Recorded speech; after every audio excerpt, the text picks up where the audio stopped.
এক আল্লাহর বান্দা বড় গরিব মানুষ, অসহায় মানুষের কাজ করে দিন আনে দিন খায়। কাজ করলে ঘরের চুলায় আগুন জ্বলে, কাজ না করলে ঘরের চুলায় আগুন জ্বলে না। ওই আল্লাহর বান্দা প্রতিদিন কাজ করে সন্ধ্যাবেলা টাকা নিয়ে বাজারে যায়, কিছু বাজার করে ঘরে আসে, কোন রকম সংসার চালায়। আজ বাজারে গিয়ে একটা আওয়াজ শুনি, আমার আল্লাহর কালাম পাওয়া যায়, আল্লাহর কোরআন পাওয়া যায়। এটা যদি ঘরে রাইখা দেও, ঘরের মধ্যে অনেক বরকত হবে। জীবনে আল্লাহর কোরআন দেখে নাই, পড়ে নাই, কই পাওয়া যায় ভাই? আওয়াজ দিল কই, কই লাইব্রেরির মধ্যে যাও, গেছে। আজ আল্লাহর বান্দা শখ শখ এটা ঘরে রাখলে বরকত কথা। ঠিক আছে, আজকে আর খানা খাবো না, এই আমার একটা কোরআন দাও। কয় টাকা? এত টাকা নাও, আজকের বাজার টাজার নিয়ে এক রাত না খাইলে কি হইব? লাইব্রেরিয়ান ব্যক্তি বলে দিছে, এই আল্লাহর বান্দা ঘরে রাখবা, তবে এটা নিচে রাখবা না, বিনা উজুতে ধরবা না। আল্লাহর বান্দা কোরআনটা লাইব্রেরি থেকে নিয়ে ডাইরেক্ট বাড়ি চলে গেল রাতের বেলা।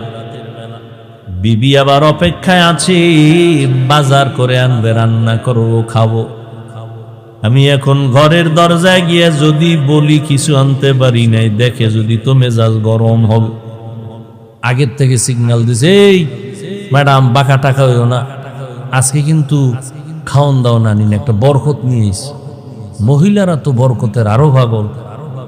কি বরকত? বলে আল্লাহর কালাম। ঘরের মধ্যে গিয়া বলে এটা বিনা অজুতে ধরা যাবে না, নিচু জায়গায় রাখা যাবে না, ঘরের মধ্যে এটা রাখতে পারলে অনেক বরকত হবে।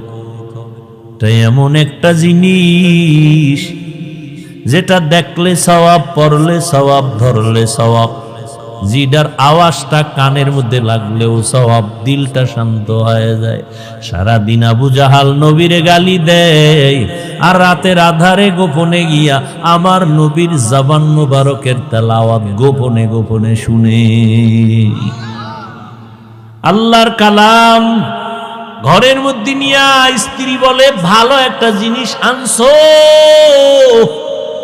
তবে অন্তরে ভয়, এটা তো উঁচা জায়গায় রাখতে হবে। আমরা তো বড় গরিব মানুষ, উঁচা জায়গাও নাই, ছোট একটা ঝুপড়ি ঘর, এখানে এই জিনিসটা রাখার মতো কায়দাই নেই। বিবি দিনদার, স্বামীরে পরামর্শ দেয়, পেরেশানি দূর করে দেয়। আর আমগো আম্মা জানেরা